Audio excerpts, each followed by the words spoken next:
తపస్సు చేసుకుంటున్న సమీకమునిని పరీక్షన్ మహారాజు మంచినీళ్లు అడిగాడు.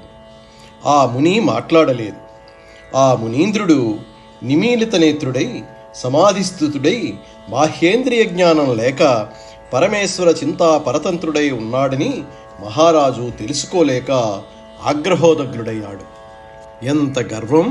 ఈ బ్రాహ్మణుడు కళ్ళు తెరవటం లేదు, బెల్లం కొట్టిన రాయిలా కదలడు, మెదలడు, పోనీ రమ్మని చేతితోనైనా సైగ చెయ్యటం లేదు, మంచినీళ్లు ఇవ్వటం లేదు, మహారాజుని మర్యాదగా పండో ఫలమో తెచ్చి పెట్టటం లేదు, మహర్షిననే అహంభావం తలకెక్కి ఇంతగా కన్నులు మూసుకుపోయాయి కాబోలు అని అనుకున్నాడు పరీక్షిత్తు. అని మనుజేశ్వరుండు మృగయా పరిఖేదనితాంతదాహ సంజనిత దురంత రోషమున సంయమితన్ను తిరస్కరించి పూజనములు సెయడంచు మృత సర్పమునొక్కటి వింటి కోపునన్ బనివడి తెచ్చివైచే అటు బ్రహ్మమునీంద్రుని అంశవేదికన్.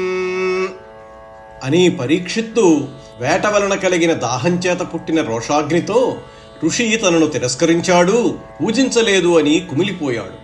అక్కడ చచ్చిన పాము ఒకటి కనిపిస్తే దానిని తన వింటితో తెచ్చి మహర్షి భుజం మీద వేశాడు. ఈ ముని బాహ్యేంద్రియ అంతరింద్రియ నిగ్రహం వలన ఏకాగ్రచిత్తంతో కండ్లు మూసుకున్నాడా, లేక ఈ రాజులతో మనకేమిటి అని కపట సమాధిని నటిస్తూ కూర్చున్నాడా అని వితర్కించాడు పరీక్షిత్తు. నిజం తెలుసుకోకుండా వృధారోషము దర్పము తనలో రెచ్చిపోగా ముని మూపు మీద చచ్చిపోయిన సర్పాన్ని వేసి హస్తినాపురానికి వెళ్ళిపోయాడు. అప్పుడు ఆ చెంతనే తిరుగుతున్న మునికుమారులు ఇదంతా చూసి సమీక మహాముని పుత్రుడైన శృంగి వద్దకు వెళ్ళి, నరగంధగజస్యందన తురంగంబుల నేలురాజు తోయాతురుడై పరగన్ నీ జనకుని మెడన్ ఉరగము తగిలించిపోయన్ ఓడకా తండ్రి. నరులు, ఏనుగులు, రథములు, గుర్రములు అనే చతురంగ బలాధీసుడు అయిన రాజు మంచినీళ్ల కోసం వచ్చి నీ తండ్రి మెడలో పామునొక దానిని తగిలించి పోయాడయ్యా అని చెప్పారు. ఆ మాటలు విని తోడి మునుకుమారులతో ఆడుతున్న శృంగి కొమ్ములు తేగిన క్రోధరసంలాగా హుంకరించి రోషావేశంతో అదిరిపడుతూ, ఇప్పుడే ఆ భూపాలునికి శాపం పెడతాను అని మునిబాలకుడైన శృంగి దేవతలు దద్దరిల్లేటట్లు పెద్ద పెద్ద కేకలు వేస్తూ సంకోచం లేకుండా చచ్చిన సర్పాన్ని కొనివచ్చి మౌనముద్రలో ఉన్న నా తండ్రి గారి భుజంపైన పడవేసి దురహంకారంతో కన్ను మిన్ను కానని ఆ రాజు హరిహరులు అడ్డుపడినా నేటికి 7వ నాడు తక్షకుని విషాగ్నిజ్వాలలకు దగ్ధమైపోతాడు అని శాపమిచ్చాడు.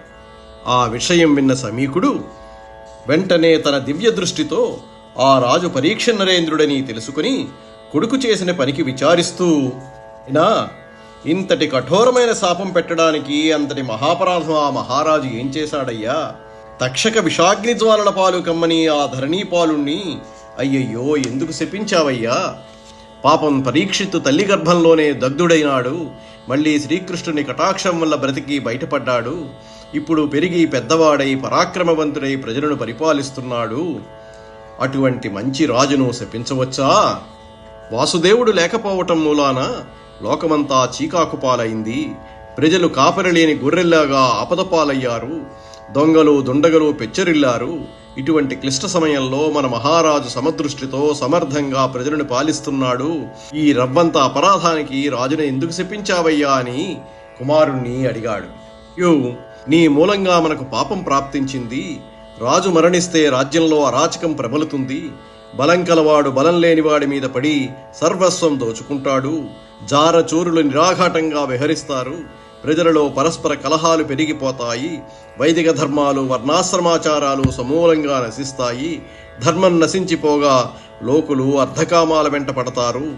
రాజ్యమంతటా వర్ణసంకరం వ్యాపిస్తుంది అని బాధపడ్డాడు సమీకుడు.